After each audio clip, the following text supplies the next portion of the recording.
Hello everyone, welcome to all in one. तो यहाँ पे आज की जो वीडियो है हम यहाँ पे शुरू करने वाले हैं जेकेएसएसबी का एफएमपीएसडब्ल्यू और एमएमपीएसडब्ल्यू का जो प्रीवियस पेपर था, क्वेश्चन पेपर 2021 में लास्ट जो इसका एग्ज़ाम हुआ था वो शुरू करेंगे हम यहाँ आज। और इसमें एग्ज़ाम में 120 एमसीक्यूज़ थे, वो सारे हम डिस्कस करेंगे आपके साथ। और ये काफ़ी हेल्पफुल आपके लिए होने वाला है, क्योंकि आपको आइडिया हो जाएगा अगर आप प्रिपरेशन कर रहे हैं। इससे पहले ये एग्ज़ाम हुआ 2021 में, प्रिपरेशन कर रहे हैं तो उससे आपको थोड़ा आइडिया होगा कि किस लेवल के आप क्वेश्चन आते हैं। अब ये ज़रूर देखें ये वीडियो। ये पार्ट 1 है, इसमें हम 25 एमसीक्यूज़ डिस्कस करेंगे, कोशिश करेंगे डिस्कस करने की। और बाकी जो पार्ट्स हैं वो आगे आएंगे। तो वो आपके रिस्पॉन्स पे डिपेंड करता है, आप जितना लाइक शेयर करोगे वीडियो को उतना ज़्यादा हमें मोटिवेशन मिलेगी और वीडियो बनाने के लिए। तो बाकी पार्ट्स भी आपके लिए लेके आएंगे हम। और यहाँ पे मैं बता दूँ ये वीडियो जो है और भी इंपॉर्टेंट होने वाली है बाकी एग्ज़ाम्स के लिए। जैसे कि यहाँ पे ये है, यहाँ पे बात करें, यहाँ पे junior staff nurse, junior male nurse की या फार्मासिस्ट या और कोई मेडिकल के एग्ज़ाम है, उनमें भी इसमें से एमसीक्यू आ सकते हैं। ये काफ़ी ज़्यादा हेल्प आपको करेगी। तो शुरू करते हैं यहाँ पे, ठीक है। चैनल को सब्सक्राइब ज़रूर करना, वीडियो को लाइक शेयर ज़रूर करना। तो आप यहाँ पे देख पा रहे हैं ये जो है ये क्वेश्चन पेपर है। ये 23 अगस्त 2021 में एग्ज़ाम हुआ था। एग्ज़ाम का टाइम यहाँ पे दिया हुआ है और मल्टीपर्पज़ हेल्थ वर्कर, यानी कि फ़ीमेल मल्टीपर्पज़ और मेल मल्टीपर्पज़ दोनों के लिए है। तो इसमें 120 एमसीक्यूज़ थे। ये हम पूरे देखेंगे क्या थे। ये पेपर है पूरा। तो मैं गाइज़ आपको एक बात बता दूं उससे पहले, शुरू करने से पहले, इस पेपर में जो ये जो पेपर है, जिनका ये पेपर है उनकी सिलेक्शन हो गई है, वो आज जॉब कर रहे हैं जिनसे मुझे ये पेपर मिला। तो आप देख सकते हैं कि यहाँ पे कितने इसमें एमसीक्यू, मैं लास्ट में पूरा जब ख़त्म होगा बताऊँगा कि 120 में से उनके कितने ठीक हुए थे एमसीक्यू, तो उनकी मतलब जॉब लग गई थी। तो ये सारा देखेंगे हम। तो शुरू करते हैं। यहाँ पे पहला क्वेश्चन आपने देखना है, यहाँ पे क्वेश्चन 1 है। इसमें पूछा हुआ है what is cephalocaudal pattern of development. ये पैटर्न ऑफ डेवलपमेंट में ऐसी क्वेश्चन है कि पैटर्न ऑफ डेवलपमेंट में सेफेलो कॉर्डल क्या होता है। तो इसमें से ऑप्शन है A, development moves from downwards to head, development moves from head to downwards, और development moves from peripheral to centre, development moves from centre to peripheral. तो इसमें ये पूछा हुआ है, तो इसका आंसर जो है आप देख पा रहे हैं यहाँ पे, ए बी रहेगा। स्पेडोकार्डल पैटर्न ऑफ डेवलपमेंट वो होता है, यहाँ पे डेवलपमेंट मूव करती है फ्रॉम हेड टू डाउनवर्ड्स, ठीक है। तो ये रहेगा इसका। तो यहाँ पे दूसरा जो एमसीक्यू है ये है, which vitamin deficiency leads to xerophthalmia. तो मैं आपको एक बात बता दूँ, यहाँ पे आपका जो मोस्ट इंपॉर्टेंट टॉपिक रहता है मेडिकल एग्जाम में या जनरल जो भी एग्जाम होते हैं उसमें, विटामिन्स के आपके तो एक दो क्वेश्चन देखने को मिलते ही मिलते हैं। तो विटामिन्स आप अच्छे से कर लें इनका, जैसे ये नाम, कौन सा फैट सॉल्युबल विटामिन है, कौन सा वाटर सॉल्युबल है, ADE के जो फैट सॉल्युबल है, ये आपने सारे इनके ऐसे नाम, केमिकल नाम, वो सारे याद करके रखने हैं। इसमें से क्वेश्चन आपको आते हैं। तो यहाँ पे जो आया कि विटामिन की डेफिशिएंसी से डिजीज़, वो भी आता है आपको कि which vitamin deficiency lead to xerophthalmia किस होता है। तो ये विटामिन ए से होता है, सी से नहीं होता, बी से नहीं होता, डी से नहीं होता है ये। तो ये यहाँ पे देख लेना आपने, इन सारे विटामिन, ये सारे विटामिन इंपॉर्टेंट है। क्वेश्चन सॉल्व करने का मतलब ये होता है कि आप बाकी ऑप्शंस पे भी वर्क करो आप। जैसे विटामिन सी से स्कर्वी होता है, विटामिन बी से इसका नाम क्या है, उसका विटामिन सी का पैराडॉक्सिन है, डी का जो है वो टोकोफिरोल कुछ है, कैल्सी टोकोफिरोल कुछ इस तरह का है। और उससे क्या होता है, ऑस्टोपोरोसिस वगैरह होती है, विटामिन डी की डेफिशिएंसी वगैरह हो। तो ये आपने सारा कर लेना है। तो क्वेश्चन थर्ड की बात करें हम यहाँ पे, तो which among the following is the physiological response to the pain. तो इन्होंने पूछा हुआ है कि physiological response to the pain कौन सा होता है। इसमें आपने एनेक्सिटी पेन हो तो हमें एनेक्सिटी थोड़ी होती है, पावरलेसनेस, फेशियल एक्सप्रेशन से मतलब कन्फ्यूज़ करने वाले ऑप्शन होते हैं। तो आपने मोस्ट जो 4 ऑप्शन होते हैं, आपको जो सबसे सही लगे आपने वो चूज़ करना होता है, ठीक है। तो यहाँ पे जो वाइटल साइंस ये रहेगा, आपने वाइटल साइंस देखनी है, तो वो आपको physiological response to the pain रहेगा। और जो फोर्थ एमसीक्यू है ये इसका ये रहेगा, the first level of contact between the individual and health system is known as. जो फर्स्ट लेवल का कंटैक्ट होता है इंडिविजुअल और हेल्थ सिस्टम के बीच में। हेल्थ सिस्टम हमारा कौन सा हो गया, जो हेल्थ हमारा पूरा सिस्टम है, और उसके और इंडिविजुअल की क्या होता है, सेकेंडरी हेल्थ केयर ये तो नहीं होती है, ये डिस्ट्रिक्ट हॉस्पिटल वगैरह आते हैं, हॉस्पिटल ये तो नहीं होता, टर्शरी केयर हॉस्पिटल जो हायर लेवल पे GMCs वगैरह आते हैं, एम्स वगैरह बड़े बड़े हॉस्पिटल आते हैं। तो प्राइमरी हेल्थ केयर में जो आपके सब सेंटर्स वगैरह होते हैं, जो प्राइमरी मतलब जो ग्राउंड लेवल पे, ग्रास रूट लेवल पे, वो प्राइमरी हेल्थ केयर आएगा इसका। मतलब जो फर्स्ट लेवल ऑफ कंटैक्ट होता है between individual and health system, वो जो है ये होता है, ठीक है। तो ये सिंपली क्वेश्चन आते हैं, डिफ़िकल्ट भी होंगे कुछ, वो आप टेंशन नहीं लें, आपको सारे ठीक नहीं करने होते हैं। तो जिसके सारे ठीक होंगे वो तो फिर हो गया, पर इसमें से 120 में से मैं बताऊंगा कि कितने थे तो उनकी सिलेक्शन हो गई थी। ये ठीक है। तो which childhood communicable illness vitamin A would be administered, इन्होंने बोला कि कौन सी चाइल्डहुड कम्युनिकेबल इलनेस होगी, कम्युनिकेबल मतलब एक दूसरे से दूसरे को लग सकती है, उसमें विटामिन ए दिया जाएगा, वुड बी एडमिनिस्ट्रेटेड, ठीक है। तो इसमें पर्टूसिस में दिया जाएगा, रोवेला में दिया जाएगा, वैरसिला में दिया जाएगा, मीजल्स में दिया जाएगा। तो ये मीजल्स में दिया जाएगा विटामिन ए, कम्युनिकेबल डिजीज़ है मीजल्स, उसमें दिया जाएगा। बाकी डिजीज़ का भी आपको नॉलेज होना चाहिए। तो पेपर सॉल्व करने का ये होता है। और 6 MCQ जो रहेगा, the number of new cases occurring in a defined population during a specified period of time. तो the number of new cases occurring in a defined population during a specified period, उसको क्या बोलते हैं, period of time is known है, उसको क्या बोलते हैं। मोर्टलिटी तो हो गया कि कितनी डेथ्स हो रही हैं, इंसिडेंस बोलते हैं, प्रेवलेंस बोलते हैं, मॉर्बिडिटी बोलते हैं, क्या बोलते हैं। तो इसका इंसिडेंस रहेगा, इसका जो राइट आंसर रहेगा इंसिडेंस रहेगा। तो ये को कन्फ्यूजिंग वाले क्वेश्चन आसान है, लेकिन ऑप्शन थोड़े कन्फ्यूजिंग है। तो आपको इसका ये पॉपुलेशन में से है, पॉपुलेशन में से आपको क्वेश्चन है, पॉपुलेशन जो उसकी स्टडी है उसमें से क्वेश्चन है। फिर जो नेक्स्ट है, विच nutrient deficiency causes microcytic anaemia. तो जैसे मैंने बोला आपको विटामिन के 2-4 क्वेश्चन आने हैं, तो ये दूसरा क्वेश्चन विटामिन का आपको मिल गया यहाँ पे। इन्होंने बोला कि माइक्रोसिटिक एनीमिया किससे होता है, एनीमिया से आपको आइडिया हो जाएगा यहाँ पे। ये क्वेश्चन मैं बोलूँगा इजी लेवल का था, क्योंकि विटामिन सी से होता नहीं, अमाइनो एसिड से होता नहीं, तो आयरन, इसका एनीमिया तो आयरन से ही होगा।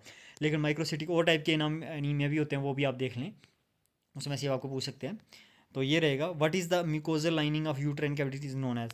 तो इन्होंने पूछा हुआ कि जो म्यूकोजल लाइनिंग होती है यूट्राइन कैविटी की, यूट्रिस की जो आपकी यूट्राइन कैविटी होती है, जो उसमें जो उसकी लाइनिंग होती है वो उसको क्या बोलते हैं, ठीक है, इज़ नोन एज, उसको क्या बोलते हैं, मायोमेट्रियम बोलते हैं, एंडोमेट्रियम बोलते हैं, पेरीमेट्रियम बोलते हैं, पेरिटोनियम बोलते हैं। तो आपको पता होगा इसमें से कुछ मसल की, कुछ हर्ट की लेयर्स वगैरह होंगी, तो ये आपको नॉलेज होना चाहिए।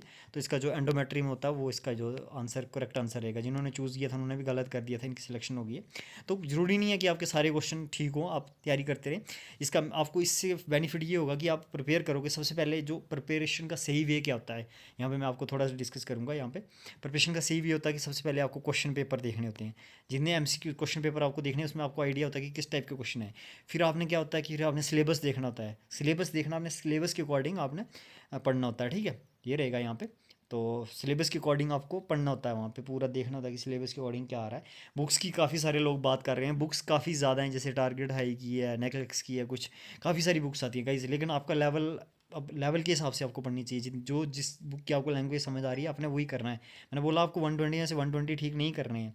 तो आपको क्या करना है कि आपको जिस लेवल का आपको समझ आता है, हाई लेवल के लिए नहीं जाना है। अगर आपके पास कोई नोट्स वगैरह पढ़े हुए हैं, आपको सफिशिएंट होना चाहिए कि MCQ निकलें, तभी आप ये पेपर देखें जिनमें से आपको MCQ निकल जाते हैं, तो वही आप सोर्स चूज़ कर लें। तो 9th MCQ क्या है, which nutrient is rich in hind milk in breast feeding.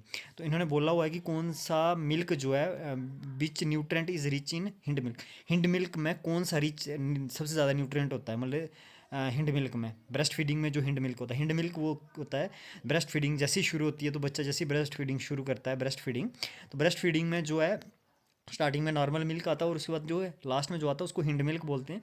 और हिंड मिल्क किस में न्यूट्रिएंट होता है, उसमें फाइबर होते हैं, फैट होते हैं, प्रोटीन होते हैं, कार्बोहाइड्रेट होते हैं। तो इसका आंसर फैट रहेगा, फैट रहेगा इसका आंसर। और फैट में रिच होता है, इससे बेबी की ग्रोथ डेवलपमेंट काफ़ी अच्छे से होती है हिंड मिल्क से, ठीक है। तो हिंड मिल्क किस में रिच होता है, तो ये हिंड मिल्क वाला क्वेश्चन गाइज हमने MCQs जो बनाए हुए हैं, एक और पेपर हमने डिस्कस किया है, जिसका लिंक मैं आई बटन में डाल दूंगा, एंड स्क्रीन में भी लगा दूंगा हमारे चैनल पे। उसको 45K+ व्यू चले गए हैं पार्ट 1 को उस वीडियो के, आप ज़रूर देखें उसको। और उसमें जो है मैंने ये MCQ उन्हीं में किसी पार्ट में से मैंने किसी में ये डिस्कस किया था MCQ। तो देखो पूरा का पूरा MCQ आ गया, ये आपके लिए पूरा एक नंबर होता है, ठीक है। काफ़ी सारे लोगों का ये जो है ये गलत है, ये मैं बोलता हूँ मीडियम लेवल का या डिफिकल्ट लेवल का क्वेश्चन था, क्योंकि ऑप्शन देखो फाइबर तो चलो नहीं होगा, प्रोटीन और फैट के बीच में काफ़ी ज़्यादा जो है कन्फ्यूजन होगा जिसने पढ़ा नहीं होगा। तो ये MCQ आपके पेट होते हैं, क्योंकि मैक्सिमम लोगों की ये MCQ गलत होते हैं। अगर आप यहाँ से ठीक कर देते हो तो एक नंबर भी आपको काफ़ी ज़्यादा ऊपर ले जाता है मेरिट में, ठीक है। ये रहेगा।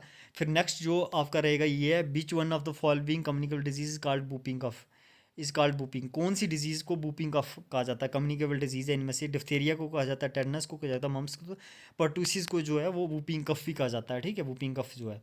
तो ये रहेगा यहाँ पे। फिर 11th जो MCQ रहेगा, which position of the patient who is with wrist strain prone for aspiration. तो ये MCQ है कि कौन सी पोजीशन है, पेशेंट की पोजीशन पूछी है, who is with wrist restrain prone to aspiration. तो इसमें से जो सुपाइन है वो सबसे सेफ उसके लिए पोजीशन होगी, ठीक है। Followers, semi followers, side line, तो ये पोजीशंस आपको पढ़ लेनी है। जैसे स्पाइन, नी टू चेस्ट, काफ़ी सारी पोजीशंस होती हैं, कहाँ कहाँ कौन सी पोजीशन यूज़ होती है वो आपको आना चाहिए इसका, ठीक है, ये यहाँ पे, ठीक है।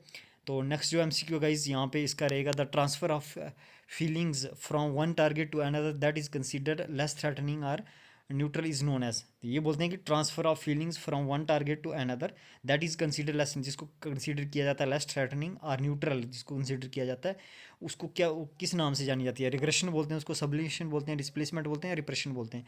तो इसका जो राइट आंसर है डिस्प्लेसमेंट रहेगा, ठीक है, ये रहेगा।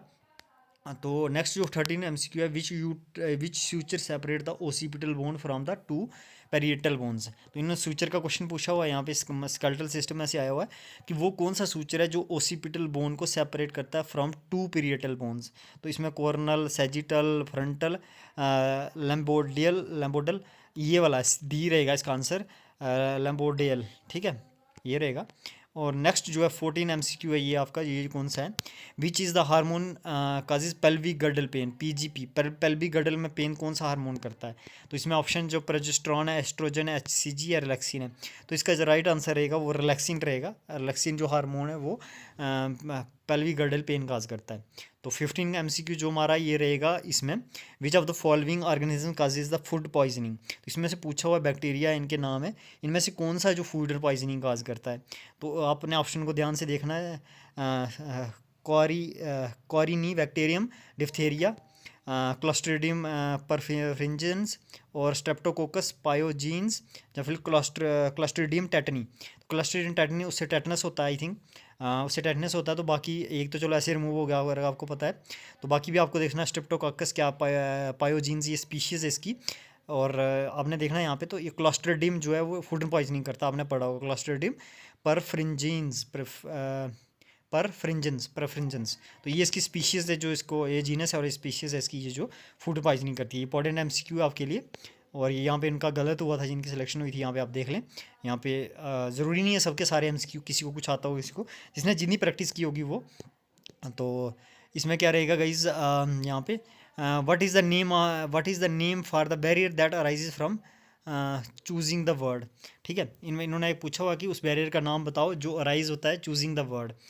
Semantic barrier, mechanical barrier, physical barrier, psychological barrier. तो इसमें सीमेंटिक बैरियर जो है ये इसका आंसर रहेगा। और बाकी यहाँ पे 17th का बात करें तो, which health education method a person prepares content of notes for oral presentation. इन्होंने बोला हुआ है कि ये चार जो आपको हेल्थ एजुकेशन के मेथड दिए हैं, तो इसमें बोला कि पर्सन प्रिपेयर करता है content of notes for oral presentation, किस मेथड में करता है? तो ये लेक्चर मेथड में करता है, ठीक है, ग्रुप डिस्कशन, डेमोन्स्ट्रेशन, सिम्पोजियम, में से किसी में लेक्चर मेथड रहेगा, ये आपको इसमें रहेगा। तो नेक्स्ट जो एमसीक्यू है, which is the focus of secondary prevention. ने बोला कि सेकेंडरी प्रिवेंशन का जो फोकस है वो क्या होता है? स्पेसिफिक प्रोटेक्शन होती है, हेल्थ प्रमोशन होती है, अर्ली डायग्नोसिस एंड ट्रीटमेंट होता है, या रेबिलिटेशन होती है? तो जो सेकेंडरी प्रिवेंशन का जो होता है फोकस होता है मेन, जो किस पे होता है? अर्ली डायग्नोसिस एंड ट्रीटमेंट पे होता है, ठीक है, ये रहेगा। नेक्स्ट जो एमसीक्यू है 19 है हमारा एमसीक्यू। पूरे 120 एमसीक्यूज हम डिस्कस करेंगे इस सीरीज़ में, ये पार्ट 1 है, आज हम 25 ही करेंगे। तो आपने क्या करना है, इसके लिए वीडियो को लाइक शेयर जरूर करना है, चैनल को सब्सक्राइब करना है, वीडियो को लाइक करना, जितने ज़्यादा लाइक्स होंगे उससे हमें मोटिवेशन मिलती है कि आपको कंटेंट की ज़रूरत है, हम और भी आपके लिए लाने की कोशिश करेंगे इसके अलावा भी। तो ये आपने करना है। तो 19 MCQ hepatitis A B C होता है। जैसे हेपेटाइटिस ए जो है, ए का पूछा हुआ particular, virus is transmitted mainly through, mainly वो किसके थ्रू ट्रांसफ़र होता है? ठीक है, सेक्स, ड्रॉपलेट, कंटेमिनेटेड फूड, या फीकल ओरल रूट। तो जो इसका मेनली जो ट्रांसफ़र होता है, आपने जो मोस्ट एक्यूरेट होता है वो ऑप्शन चूज़ करना होता है। तो ये फीकल ओरल रूट के थ्रू जो है वो इसका हेपेटाइटिस ए का वायरस ट्रांसमिट होता है। तो नेक्स्ट जो एमसीक्यू है इसमें हम बात करें यहाँ पे, when did global program of AIDS, ये प्रोग्राम्स में ऐसे क्वेश्चन है, when did global program of on AIDS start by WHO। ये कब WHO ने स्टार्ट किया था? तो 1985 ऑप्शन, 1989, 1990। देखो कितने क्लोज ऑप्शन दे दिए हैं कन्फ्यूज़ करने वाला। तो 1987 में जो है ग्लोबल प्रोग्राम ऑन एड्स जो स्टार्ट किया था WHO ने, वर्ल्ड हेल्थ ऑर्गेनाइजेशन। तो इसका भी एक क्वेश्चन आता है कि वर्ल्ड हेल्थ ऑर्गेनाइजेशन कब फॉर्म हुई थी? इसका आप कमेंट करें, तो वो कमेंट में ज़रूर बताएं आप, ठीक है, जहाँ एड्स की फुल फॉर्म भी आप बताएं कि एड्स की फुल फॉर्म वगैरह, ऐसे ऐसे ही आपको क्वेश्चन आते हैं, ठीक है। तो ये रहेगा। तो नेक्स्ट जो है एमसीक्यू जो है ये रहेगा हमारा 21, which condition the parasite resides on scalp attach to hair strands. तो ये मैंने देखा हुआ एमसीक्यू, कि इसमें इन्होंने बोला हुआ है कि कौन सी कंडीशन है जिसमें पैरासाइट रिजाइड करता है स्कैल्प पे अटैच होता है हेयर स्ट्रैंड्स को। तो यहाँ पे इन्होंने ऑप्शन दिए हुए सेम सी ऑप्शन लगेंगे आपको। पेडिकुलोसिस कार्पोरिस पेडिकुलोसिस कैपिटिस और पेडिकुलोसिस पब्बिस टिक्स। तो इसका आंसर जो रहेगा पेडिकुलोसिस कैपिटिस, ये आपने याद रखना है इसका। जिसमें क्या होता है कि पैरासाइट रिजाइड करता है स्कैल्प पे और अटैच होता है हेयर स्ट्रैंड को। नेक्स्ट जो एमसीक्यू है वो है हमारा question number 22। Beach drug is used for induction of normal labour.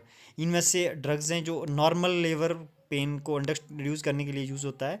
एर्गोमेट्राइन, methyl dopa, मैथ्राजिन, ये भी यूज़ होता है लेबर में, आपको पता है ऑक्सीटोसिन भी। तो इसका जो राइट आंसर रहेगा नेचुरल लेबर को इंड्यूस करने के लिए, इंडक्ट लाने के लिए ऑक्सीटोसिन का यूज़ होता है यहाँ पे, ठीक है। ठीक है, ये रहेगा यहाँ पे। तो नेक्स्ट जो आपका एमसीक्यू है वो रहेगा कि which condition of the patient have an, कौन सी ऐसी कंडीशन है which condition of the patient have an abnormally deep regular increased in rate of respiration. कौन सी कंडीशन में जो है डीप रेगुलर और इंक्रीज्ड रेट ऑफ रेस्पिरेशन हो जाता है। तो यहाँ पे ये इन्होंने दिया हुआ है कुस्माउल्स रेस्पिरेशन है, बायोट्स रेस्पिरेशन है, हाइपरइनपिनिया है और चाइनीज स्ट्रोक्स रेस्पिरेशन है। तो इसका जो आंसर रहेगा वो रहेगा कुस्माउल्स रेस्पिरेशन, ये इसका आंसर रहेगा। ये डिफिकल्ट क्वेश्चन था, ये आप ऐसे ऐसे क्वेश्चन कई बार डायरेक्ट ही आ जाते हैं पिछले पेपर में से उठा के, वो आप देख लें एमसीक्यू जो भी आपने सॉल्व किए होते हैं। तो ये रहेगा। नेक्स्ट जो क्वेश्चन नंबर 24 रहेगा, what is voiding a large amount of urine known as. बोल रहे हैं कि what is voiding of large amount of urine known as, उसको क्या बोलते हैं। नक्टोयूरिया बोलते हैं, ओलीयूरिया बोलते हैं, पॉलीयूरिया बोलते हैं, हेमेटोयूरिया। हेमेटोयूरिया था ब्लड यूरिन में आना, और इसको पॉलीयूरिया बोलते हैं जिसमें लार्ज अमाउंट ऑफ यूरिन को पॉलीयूरिया बोलते हैं, ठीक है। तो नेक्स्ट 25 एमसीक्यू रहेगा हमारा। ये रहेगा, how many cervical vertebrae is present in the human body. Human body में सर्विकल वर्टिब्रे कितने होते हैं, ठीक है, कितने प्रेजेंट होते हैं। 4, 5, 6, 7 और 7 होते हैं, ये इसका राइट आंसर रहेगा। तो ये आज का हमारा पार्ट 1 था। आप वीडियो को लाइक शेयर जरूर करें, पार्ट 2 भी हम जल्दी आपके लिए कल ही लेके आएंगे। तो उसके लिए आपने वीडियो को लाइक शेयर जरूर करना है, चैनल को सब्सक्राइब जरूर करना है। तो यही थी आपके लिए इंपॉर्टेंट वीडियो। तैयारी करनी है आपने, सोर्स मैटर नहीं करता आप कितनी ज़्यादा तैयारी करते हो, सोर्स भी मैटर करता है, पर एक ही सोर्स को आपने स्टिक करना है। जो एक बार बुक पकड़ ली इसको करना स्टिक, थोड़ी स्टैंडर्ड बुक होनी चाहिए जो आपको समझ भी आए। ये नहीं है कि हाई लेवल की बुक हो, तो आपने तैयारी करना वहीं से शुरू कर देनी है। तो यही करना आपने, ठीक है। ठीक है, ये रहेगा आपके लिए। और यही था, आगे हम बाकी एमसीक्यूज़ भी देखेंगे इसमें, और लास्ट में आपको बताऊंगा कि इनकी सिलेक्शन हुई है, कितने इनके ठीक थे एमसीक्यूज़ में से, ठीक है। यही थी आपके लिए इंपॉर्टेंट वीडियो। चैनल को सब्सक्राइब करना, वीडियो को लाइक शेयर जरूर करना। Thank you, have a nice time.